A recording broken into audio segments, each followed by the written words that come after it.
Salutations à toutes et à tous, ici Siraiwak. Aujourd'hui, nouvelle vidéo au programme puisque nous allons parler de Tokyo Ghoul, un manga qui a pas mal fait parler de lui ces derniers temps, notamment depuis son adaptation en animé. Pour cette vidéo, je vais procéder différemment pour mieux traiter le sujet. Voici donc ma démarche. D'abord, on va définir c'est quoi exactement une ghoul de façon assez brève. Ça servira pour les deux autres étapes qui consisteront à traiter Tokyo Ghoul sur le fond en approfondissant le terme abordé dans ce manga, c'est-à-dire la relation entre les hommes et les ghouls et la manière dont c'est amené, et enfin on se concentrera sur la vraie critique du manga.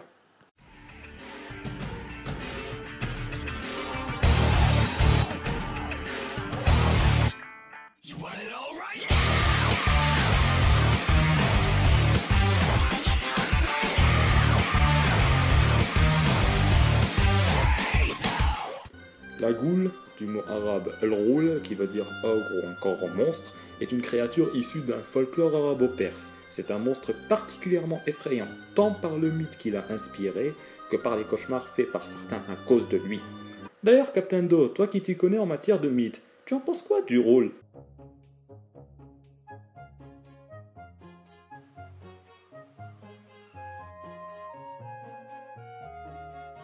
Non, il n'y a pas de raison que je me tape ça tout seul.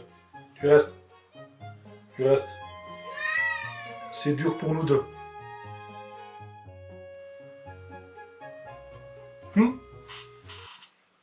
Roule. Oh, je vois pas de quoi tu parles. Non, non, je vois pas. Roule. En réalité, depuis tout jeune, Captain Do avait une peur bleue des ghouls. On lui racontait des histoires atroces dessus. Il en faisait des cauchemars. Aujourd'hui encore, Captain Do en a gardé un profond traumatisme. Et oui, la ghoul est un monstre disposant de griffes et de crocs, permettant de mieux dévorer ses victimes, c'est-à-dire les humains. Certains diront que je donne le portrait robot d'orque ou de troll, mais tout monstre cannibale est considéré comme étant une ghoul. Parlons du synopsis de Tokyo Ghoul. L'histoire se déroule à Tokyo, où plein de ghouls vivent. Ken Kaneki est un étudiant très friand de littérature. Il discute dans une cafétéria appelée l'Antique avec son ami Hideyoshi. Notre protagoniste veut en fait draguer une jolie fille qui a le même loisir que lui, à savoir les romans, et surtout, ils lisent le même livre. Un livre vachement glauque, mine de rien. Cette fille qui s'appelle Lise découvre de façon très maladroite que Ken a de nombreux points communs avec elle et que surtout, il s'intéresse à elle. Après être sortis ensemble, Lise le mord et lui révèle qu'en fait, Lise est une ghoul et Ken n'est autre que sa proie. Elle le blesse très gravement à l'abdomen mais est tuée sur le coup par une poutre, et ce de façon inconnue. Pour survivre, alors qu'il est hospitalisé, Ken se fait greffer un rein, mais pas n'importe lequel, celui de Lise. Puis il devient une ghoul, et là, c'est le drame. Je vais faire une synthèse sur les relations humains-autres espèces en l'analysant très profondément, tel un spéléologue ou un gros pervers dégueulasse, ainsi que sa mise en scène dans plusieurs œuvres pour que vous compreniez le concept. En effet, afin de moraliser, de délivrer un message ou plus important de dénoncer des faits, on met souvent en scène des animaux à qui l'on attribue des caractéristiques et des capacités propres à la race humaine, telles que le rire ou la pensée. Mais ce procédé n'est pas utilisé pour réduire l'écart prétendu entre l'homme et l'animal, mais bien pour le déplacer. En humanisant le dit animal, on tend à diaboliser l'homme. Il suffit de voir les dessins animés Disney de l'époque, le film King Kong, et en ce qui concerne les mangas connus, on pourrait citer l'arc Chimera Ant de Hunter x Hunter. Tout cela pour une simple raison, ce qu'entreprend l'homme a des résultats souvent catastrophiques pour les autres espèces animales, ce qui en fait un être naturellement mauvais selon certains courants philosophiques. Le cas Tokyo Ghoul est assez différent pour plusieurs raisons. Déjà le simple fait que ce n'est pas un animal qui est mis en scène mais un être surnaturel. Les ghouls sont le seul élément surréaliste dans un monde dit réaliste, et ça donne tout son intérêt à la chose. L'auteur peut donc faire ce qu'il veut de ces créatures dans une certaine mesure. Autre raison qui cette fois-ci fait la différence, il n'y a pas de réel méchant. Chaque camp lutte pour sa survie. Du côté des ghouls, on a des monstres qui sont condamnés à dévorer des humains afin de survivre selon la loi naturelle de la chaîne alimentaire, à qui on ajoute un maillon. Les ghouls ne sont en réalité pas plus des monstres que les êtres humains. On ne pourrait même pas les considérer comme mauvais envers ceux-ci, puisque nous, consommateurs de viande, tuons des herbivores pour ce faire. Et c'est normal. Si les ghouls ne le faisaient pas, ils mourraient de faim, et ce de façon lente et douloureuse. Le tome 1 de Tokyo Ghoul devrait vous en donner un petit aperçu. Ken, se refusant de tuer un humain pour survivre, paiera lourdement ses caprices en souffrant le martyre et ses pulsions deviendront de moins en moins contrôlables et prennent petit à petit le dessus sur lui. Autre petit détail, cette fois-ci assez insignifiant, les ghouls boivent aussi beaucoup de café, d'où leur rassemblement dans le café de l'Antique. De leur côté, les humains ne sont pas les méchants comme on a l'habitude de le voir. Ils sont victimes de la faim des ghouls et veulent s'en défendre, et ce de façon tout à fait naturelle. Si se défendre implique tuer, alors cet acte ne peut pas être considéré comme mauvais. Au contraire même, c'est le seul moyen pour la race humaine de rester sauve. Des méchants et des victimes, on en voit dans les deux camps. Rien n'est blanc, rien n'est noir, tout est nuancé de gris. Je prends par exemple Mado, qui est ce qu'on appelle une colombe. C'est un membre de la brigade anti-ghoul en quelque sorte, qui a tué les parents d'Inami, une petite ghoul innocente. Vous direz que c'est un salaud, sauf que les ghouls ont tué ses proches dans sa jeunesse. Votre réaction différera lorsque vous connaîtrez mieux le personnage. Il est à la fois méchant et victime des ghouls, et refuse que des monstres comme eux puissent impacter sur d'autres vies humaines, et ça c'est compréhensible. D'ailleurs, certains personnages essaient de progresser pour une meilleure vie entre les deux races. Ken et Toka ont tous deux pour meilleur ami un humain, et Nishiki mène une relation sérieuse avec une humaine, et c'est à partir de là qu'une question, un peu existentielle m'est venue à l'esprit. Si moi, en tant qu'humain, je fantasme sur une ghoul bien aguichante, bien formée, bien sexy, vous voyez, est-ce que je peux être considéré comme étant un zoophile ? Hein ? Quoi ?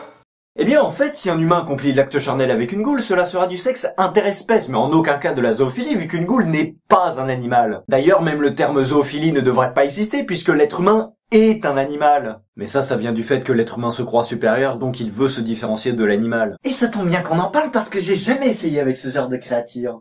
Puis c'est pas pour dire, mais ma petite ghoul... Tu me fous la ghoul. Ok, en tout cas, merci beaucoup pour tes explications Thomas KH2, ta réponse a été très satisfaisante. Traiter du sujet de Tokyo Ghoul, c'est bien, mais l'émission voudrait aussi qu'on parle du manga en lui-même, alors je vais m'y appliquer. Tokyo Ghoul est un manga à succès s'étant vendu à 3,5 millions d'exemplaires. Autant vous dire que je trouve son succès assez mérité puisqu'il se démarque légèrement des autres mangas. Mais cette originalité s'arrête à ce que j'ai dit tout à l'heure. En effet, on retrouve dans ce manga seinen des éléments qui, d'emblée, séduisent beaucoup de fans, que ce soit l'évolution d'un monstre, des monstres pas très monstrueux, de la baston, du gore, des enquêtes et j'en passe.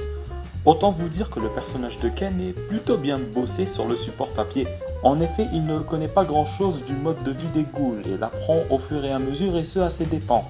Un tome entier a été consacré afin de nous montrer cette facette de Ken, et là je tire mon chapeau. Cela faisait depuis Death Note que je n'avais pas vu un mangaka accorder autant d'intérêt à un élément surnaturel de la série.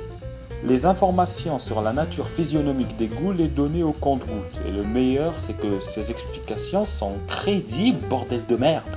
Le fonctionnement du kagune, qui est un organe spécifique aux monstres et qui leur permet de se défendre, est bien élaboré.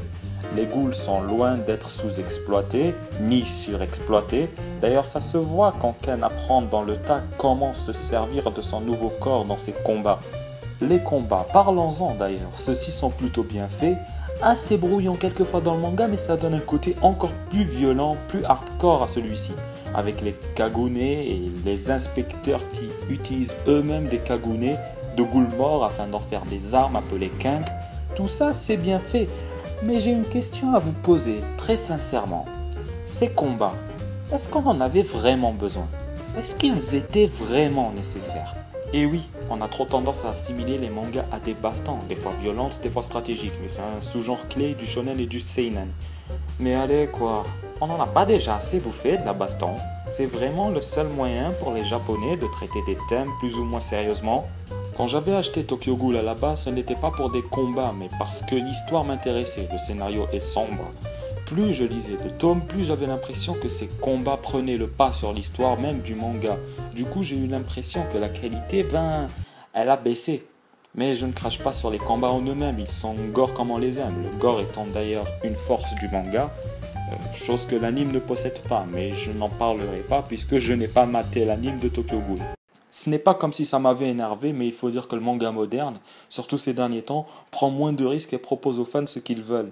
C'est-à-dire de la violence, de la baston, des meufs bonnes et un semblant de scénario. Mais il faut dire que je remets en doute la qualité de Tokyo Ghoul et mes lectures me le confirment petit à petit, malheureusement. J'ai débattu avec d'autres personnes sur le sujet et le fait que je ne sois pas le seul à le penser apporte du poids à mon hypothèse. Hypothèse que je résume en une seule et unique question. Tokyo Ghoul dénonce-t-il vraiment la discrimination et la non-acceptation d'autrui dans nos sociétés, ou est-ce que ce n'est qu'un prétexte pour nous vendre seulement des combats épiques?